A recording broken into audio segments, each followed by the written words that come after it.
Hey there, and welcome to week 8, our last week. We have made it to the end of the semester, and in celebration of that, I decided to give you a little bit of a vacation background. So enjoy the change of scenery here as we go over just a couple of points before I let you get to the rest of the week. Which, as a reminder, I did make an announcement, but as a reminder, the this is a short week. This last week 8 is over on Friday.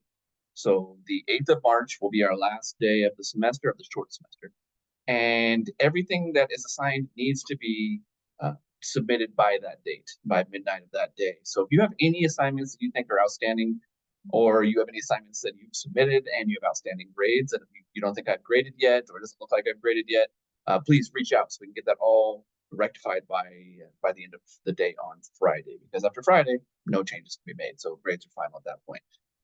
But this week is a little bit of a different week. It's more of a review week. We aren't covering any new material per se, but I want to touch on a couple points for those case studies you have to do. Those case studies are a significant part of your grade, so I want to make sure that we go over them and make sure that we touch on a couple of the topics that are covered in those case studies so that you can have all the material fresh in your mind. One of the case studies we have this week is over the exclusionary, and I know we covered it earlier this semester, but let's talk about that just real brief. The exclusionary rule essentially is just what protects offenders from constitutional and procedural violations when it comes to evidence. If the government were to submit evidence that were obtained illegally, that evidence has to be, excluded from the court proceedings. So the defense needs to raise the objection and make a motion for those pieces of evidence that were obtained illegally to be excluded. And that's all per the exclusionary rule. For instance, if the government were to come into an offender's house without a warrant and no probable cause, no exigent circumstances, no consent, so obviously illegally into somebody's home and find evidence of wrongdoing, and then they submit that evidence of wrongdoing at trial, then the offender could make a motion for that evidence to be excluded because it's just unfair. It's their proper due process.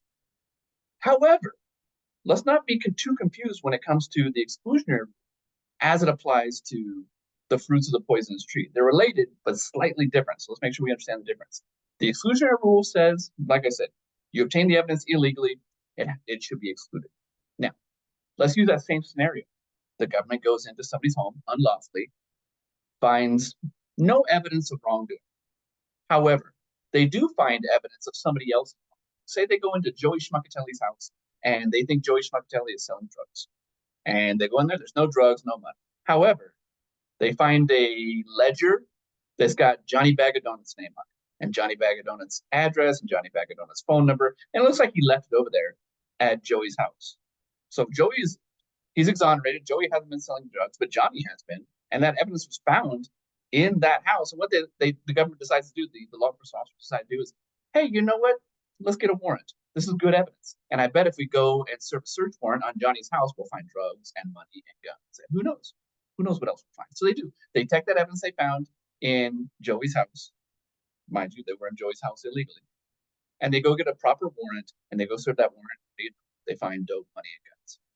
Well, the rule, the doctrine of the fruits of the poisonous tree says that even though they got a proper warrant, the evidence that that warrant was based on way back at Joey's house when they went in was improper and unlawful. So is everything they gleaned from that first improper act of going into that house unlawfully is going to taint the evidence that's thereafter. So it's a fruit of the poisonous tree. You can't go and get a proper warrant after the mistake is already made. So exclusionary rule says that we can't use the immediate evidence. The fruits of the poisonous tree says we can't use any evidence thereafter.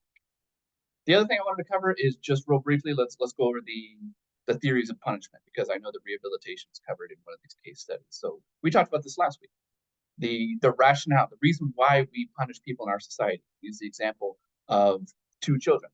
If two of your kids are decide that they want to act a fool, and the oldest one decides, hey, I'm gonna smart off to mom, and the oldest one says, great, and starts calling mom out of her name and smarting off to mom and saying no when mom tells him to do something. Well, ultimately, mom might give that oldest kid a spanking. Why? Because spankings, they stink. They hurt. Nobody likes getting spanked. It's embarrassing in front of your siblings. Nobody likes it. And so next time, in theory, in the theory of deterrence, next time that child decides, well, I think I'd like to smart off to mom, they're going to think, well, last time I did that, I got a spanking. Spankings aren't fun. I'd rather not get the spanking than smart off to mom. So they do that cost benefit analysis. That's what deterrence says. However, there's two kinds of deterrence that we cover, specific and general. That type of deterrence we just described is going to be specific deterrence. General deterrence says that what about that other sibling, the other sibling that we saw have an opportunity to see their older sibling get a spanking for something they did. They don't have to get the spanking to learn from that lesson. They can learn from the lesson of the older sibling. And that's what general deterrence is. The reason why we slow down when speeding or pulled over on the side of the road isn't because we're afraid we're going to get a ticket. We're seeing somebody else get punished. So we change our behavior. So if you change your behavior because of other people's punishment or the potential for punishment, that's general deterrence. If our behavior is changed because of our own punishment, specific deterrence. The idea, the next one we covered was incapacitation.